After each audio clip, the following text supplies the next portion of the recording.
زندگی میں پہلی مرتبہ جب یہ حدیث پڑھی تھی، یہ حدیث جو میں آج آپ کو سنانے لگا ہوں، تو دیر تک میرے اوپر ایک عجیب کیفیت طاری رہی تھی۔ ایک یہ حدیث اور ایک قرآن مجید کی آیت نبّئ عبادی انی انا الغفور الرحیم۔ وہ اعتکاف کے دن تھے کہ تلاوت کرتے کرتے میں جب یہاں پہنچا تو اس آیت کا ترجمہ یہ ہے کہ میرے بندوں کو بتا دیجئے کہ میں غفور بھی ہوں، میں رحیم بھی ہوں۔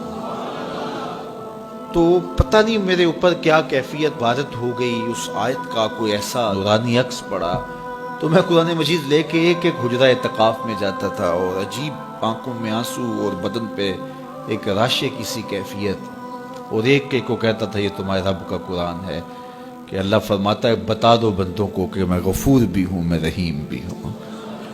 تو وہ ایک کیفیت پیدا ہوئی تھی۔ بہرحال بعد میں بھی بارہا اس کی تلاوت ہوئی، اس کا آز تو ملتا ہے، لیکن وہ ایک لمحہ ہوتا ہے، وہ ایک بجلی ہوتی ہے، کونتی ہے اور گزر جاتی ہے۔ اسی طرح یہ پہلی مرتبہ جب یہ حدیث میں نے پڑھی تھی تو اس وقت میرے اوپر ایک کیفیت طاری ہوئی تھی۔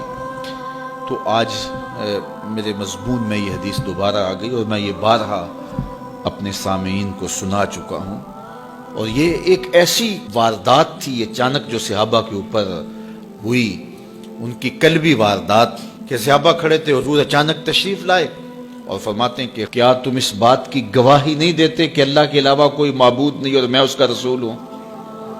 حضور نے پہلے تو یہ بات کی، ایسے صحابہ کھڑے تھے، حضور اچانک آئے اور اچانک ہی آتے ہوئے حضور نے فرمایا کیا تم اس بات کی گواہی نہیں دیتے کہ اللہ کے علاوہ کوئی معبود نہیں اور میں اس کا رسول ہوں؟ حضور کا انداز ایسا تھا کہ سینوں میں دل لرزنے لگے، اور سب نے عرض کی حضور ہم گواہی دیتے ہیں کہ اللہ کے علاوہ کوئی معبود نہیں اور آپ اللہ کے سچے رسول ہیں۔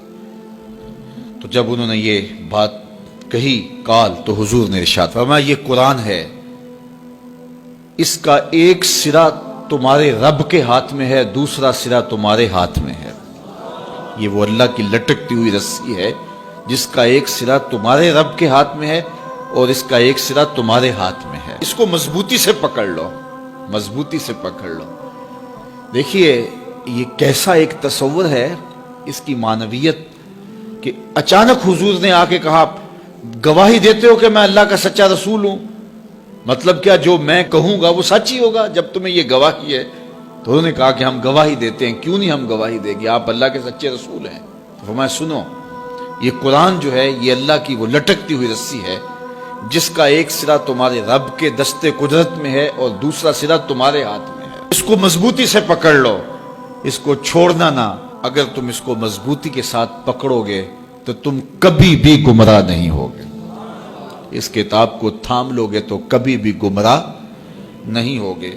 گمراہی سے بچنے کی ضمانت یہ کتاب ہے، ہلاکت سے بچنے کی تدبیر یہ کتاب ہے، اور اللہ جل شانہ سے باطنی ربط کا ذریعہ یہ کتاب ہے۔ حضرت امام احمد بن حنبل کہتے ہیں کہ میں نے ایک دن اپنے رب سے کہا کہ مالک مجھے اپنی محبت عطا کر، تو اللہ نے اتنی محبت عطا کی کہ مجھے زوال عقل کا اندیشہ ہو گیا کہ محبت کی فراوانی سے کہیں جنون نہ ہو جائے۔ تو پھر میں نے کہا مالک مجھے اپنا قرب عطا کر دے، مجھے محبت دی ہے تو اپنا قرب بھی عطا کر۔ تو آواز آئی میرا قرب چاہتے ہو تو قرآن پڑھا کرو۔